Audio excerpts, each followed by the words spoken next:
រឿងទេមីយៈជាដកអត់ធ្មត់ដើម្បីអនាគត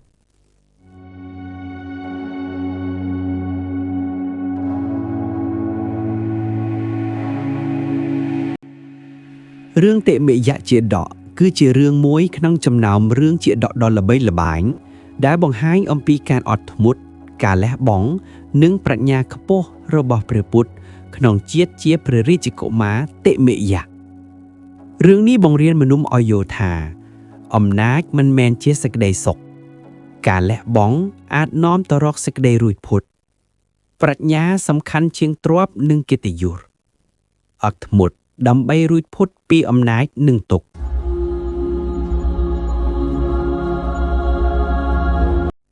នៅសម័យបុរាណដ៏យូរលង់ណាស់មកហើយមាននគរមួយធំធេងសម្បូរទាំងទ្រព្យសម្បូរទាំងមនុស្សទីក្រុងមានជញ្ជាំងខ្ពស់មានទ្វារធំធំមានព្រះរាជវាំងកណ្ដាលព្រះមហាក្សត្រគ្រងរាជ្យដោយច្បាប់មានយោធាច្រើនមានមន្ត្រីឆ្លាតប្រជាជនរួមនៅដោយសុខសាន្តប៉ុន្តែនៅក្រោយភាពស្ងប់ស្ងាត់នោះអំណាចនៅតែជាអំណាចការផ្ដន់ទាទោសនៅតែមានការសម្លាប់នៅតែជារឿងធម្មតា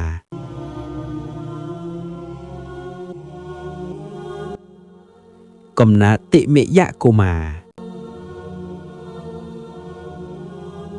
ថ្ងៃមួយព្រះមហេសីបានប្រសូតព្រះរាជកុមារមួយអង្គព្រះរាជវាំងទាំងមូលអបអរសាទរសូរស្គរលាន់ពេញទីក្រុងព្រះរាជកុមារនោះវានសម្រស់ស្ងប់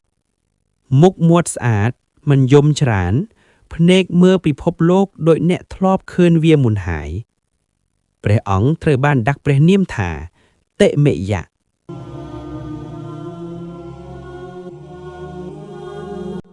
គ្មាននរណាដឹងថាក្នុងរាងកាយកុមារតូចមួយនេះមានការចងចាំពីជាតិមុនច្បាស់លាស់ជាងមនុស្សធម្មតាទាំងអស់នៅថ្ងៃមួយនៅក្នុងព្រះរាជវាំងព្រះមហាក្សត្រអង្គុយលើបល្ល័ង្កដើម្បីវិនិច្ឆ័យក្តីយល់ល្មើសតាមទម្លាប់រាជវាំងព្រះរាជកុមារតិមិយៈត្រូវបានយកមកអង្គុយជិតព្រះបិតាដើម្បីឲ្យស្គាល់ការគ្រប់គ្រងនិងរៀនពីអំណាចនៃស្ដេចតិមិយៈអង្គុយស្ងៀមភ្នែកមើលទៅមុខដោយកុមារដែលមិនយល់អ្វីប៉ុន្តែចិត្តព្រះអង្គភ្ញាក់ដឹងច្បាស់ជាងអ្នកណាទាំងអស់នៅថ្ងៃនោះមានជនល្មើសម្នាក់ត្រូវនាំមុខបល្ល័ង្កមនុស្សនោះដៃជាប់ចំណងរាងកាយញ័រភ្នែកពោពេញដោយការភ័យខ្លាចព្រះមហាក្សត្រមើលដោយភ្នែកត្រជាក់ហើយបញ្ជាថាយកទេផ្ដន់ទាទោសកុំឲ្យមានការយឺតយ៉ាវ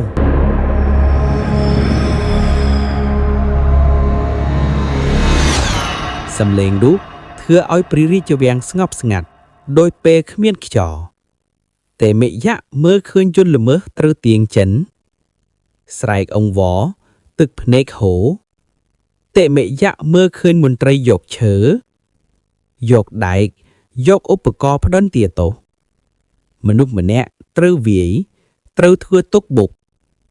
ដោយសារពាក្យតែមួយចេញពីមាត់ស្ដេចក្នុងចិត្តតិមិយៈរូបភាពពីជាតិមុនផ្ទុះឡើងភ្លាម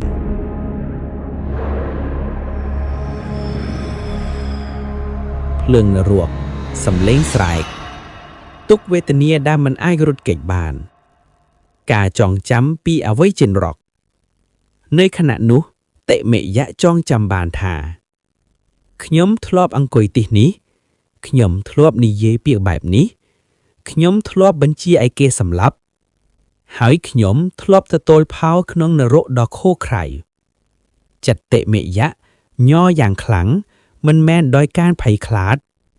ប៉ុន្តែដោយការយល់ដឹងព្រះអង្គយល់ច្បាស់ថាអំណាចមួយពាក្យអាចសម្លាប់ជីវិតមនុស្សហើយអំណាចនោះនាំទៅរកទុក្ខអស់កលជាយូរឡា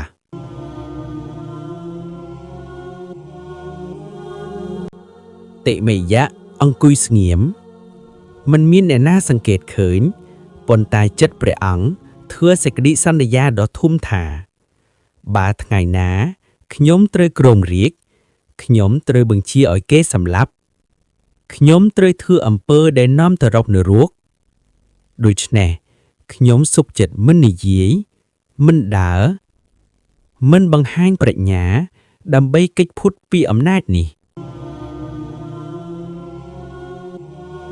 ចាប់ពីថ្ងៃនោះតិមិយៈសម្រេចចិត្តធ្វើខ្លួនជាកុមារមិនដឹងអ្វី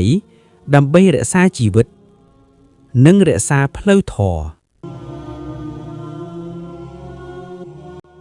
ដូច្នេះ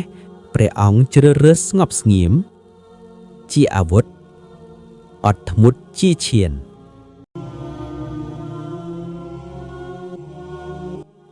កុមារដែលមិននិយាយ1 ឆ្នាំ2 ឆ្នាំ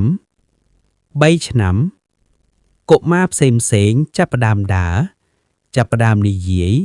ចាប់ផ្ដើមសាយតិមិយៈនៅតែដេកអង្គុយនៅតែស្ងៀមនៅតែធ្វើដូចមិនដឹងអ្វីគេបង្រៀននិយាយមិននិយាយគេបង្រៀនដើរមិនដើរប៉ុន្តែចិត្តព្រះអង្គដឹងគ្រប់យ៉ាងស្ដាប់គ្រប់សំឡេងយល់គ្រប់ពីកមន្ត្រីមួយចំនួននិយាយថាព្រះរាជកុមារនេះមិនសមស្នងរាជទេមន្ត្រីខ្លះទៀតនិយាយថា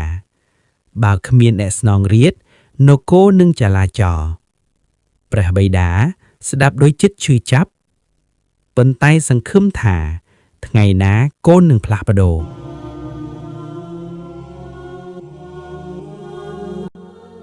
ការសាក់លបងតិមិយៈគេយកភ្លើងមកដុតចិត្តតិមិយៈមិនខ្លាចយកសត្វព្រៃមកបន្លាចតិមិយៈមិនរត់យកស្ត្រីស្អាតយកសំឡេងភ្លេងយកក្លិនក្រអូបតិមិយៈមិនរីករាយមិនសោកស្ដាយចិត្តព្រះអង្គដូចទឹកស្ងប់គ្មានរលក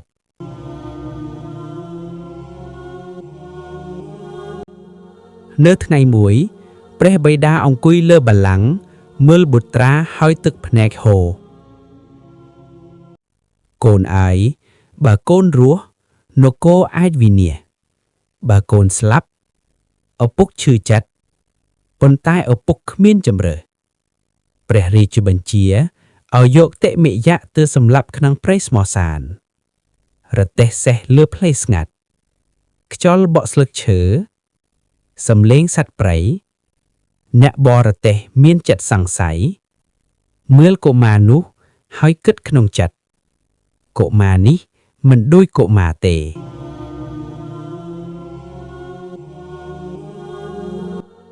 នៅពេលជិះរណ្ដៅរួចតិមិយៈឈរដើរនិយាយនិងមានកម្លាំងធម្មតាសំឡេងដូចសង្ឃដូចគ្រូធម៌ព្រះអង្គនិយាយរៀបរាប់អំពីនរកអំពីអំណាចអំពីការលះបង់អំពីផ្លូវរួចផុត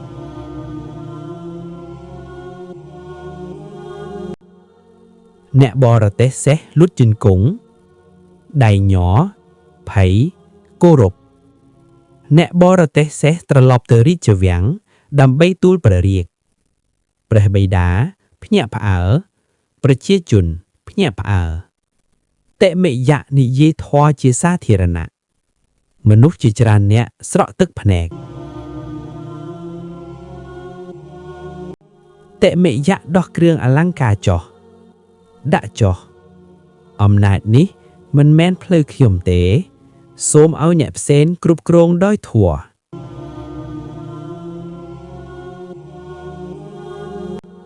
ជីវិតសមណៈក្នុងព្រៃព្រះអង្គចូលព្រៃរស់ដោយផ្លែឈើហាត់សមាធិបំភ្លឺចិត្តខ្លាយជាគ្រូធម៌មនុស្សគោរពស្ដាប់រៀនផលនៃការអត់ធ្មត់អ្វីដែលមនុស្សគិតថាជាភាពខ្សោយពិតប្រាកដជាកម្លាំងដ៏ធំអ្វីដែលគេគិតថា ជាភាពល្ងងពិតប្រកបជាប្រាជ្ញាខ្ពស់តិមេយៈមិនមែនគិតពីទុក្ខទេប៉ុន្តែគិតពីបាបដែលនាំទៅរកទុក្ខអស់ការជាយូរឡោះព្រះបិតាចូលព្រៃជួបតិមេយៈក្រោយព្រះតិមេយៈបោះបង់រាជបោះបង់គ្រឿងអលង្ការបោះបង់អំណាចទាំងអស់ព្រះអង្គចូលព្រៃរស់ជាសាមណេរស្លៀកស្បង់សាមញ្ញរស់ដោយផ្លែឈើនិងសមាធិព្រះបិតានៅក្នុងរាជវាំងទោះបីគ្រងរាជដដែលប៉ុន្តែចិត្តមិនស្ងាត់ព្រះអង្គគេងមិនលក់រូបកូនបង្ហាញក្នុងចិត្តម្ដងហើយម្ដងទៀតថ្ងៃមួយព្រះបិតាសម្រេចចិត្តដោះសម្លៀកបំពាក់រាជទុកបល្ល័ង្កឲ្យមន្ត្រីថែហើយចូលព្រៃធំ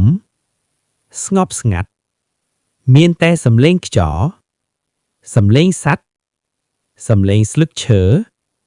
ព្រះមហាក្សត្រដែលធ្លាប់អង្គុយលើបល្ល័ង្កមាសឥឡូវដើរលើដីដើរដោយជើងទទេ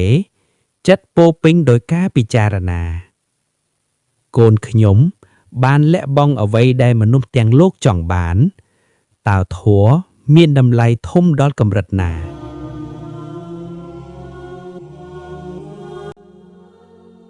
នៅកណ្ដាលព្រៃស្ងប់ស្ងាត់ក្រោមដើមឈើធំមួយព្រះបិតាមើលឃើញសាមណម្នាក់អង្គុយសមាធិស្ងប់ដូចរូបចម្លាក់ព្រះអង្គស្គាល់ភ្លាមទោះបីគ្មានមកុដគ្មានអលង្ការគ្មានសម្លៀកបំពាក់រាជនោះគឺតិមេយៈកូនដែលធ្លាប់គិតថាមិនដឹងអ្វី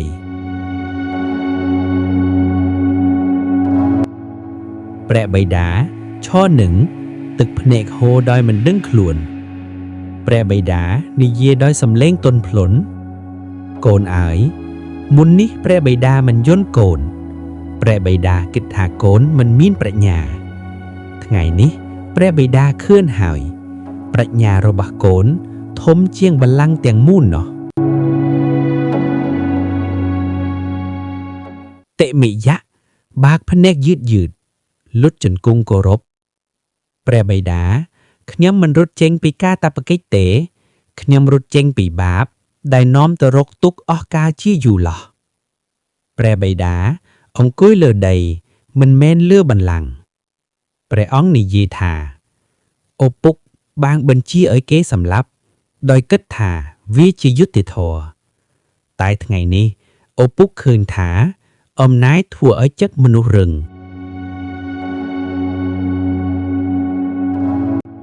ស្ដេចដែលធ្វើឲ្យមនុស្សលុតជង្គង់ថ្ងៃនេះបែរជាលុតជង្គង់មុខកូនខ្លួនឯង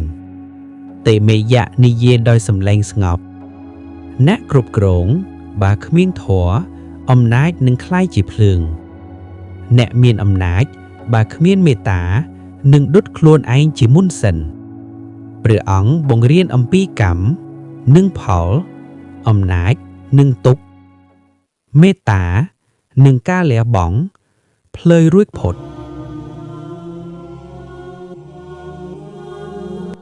ព្រះបិតាស្ដាប់ដោយចិត្តស្ងប់ដូចមិនធ្លាប់ស្ងប់បែបនេះមុនថ្ងៃនេះឪពុកមិនមកជាស្ដេចឪពុកមកជាមនុស្សមកស្វែងរកធម៌ព្រះអង្គសូមអភ័យទោសចំពោះអំពើកន្លងមកសូមទទួលធម៌ពីកូន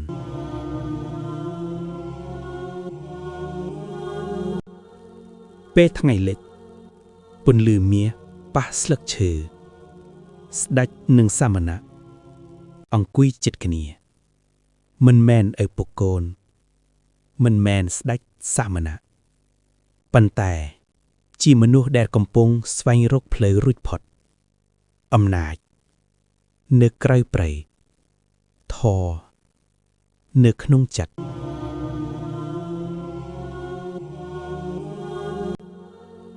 ទេមីយ៉ាជាដកប្រាប់យើងថាអំណាច ស្មើភ័យការសម្លាប់ស្មើទុកអត់ធ្មត់ស្មើកម្លាំងលះបង់ស្មើសេរីភាពធម៌ស្មើផ្លូវភ្លី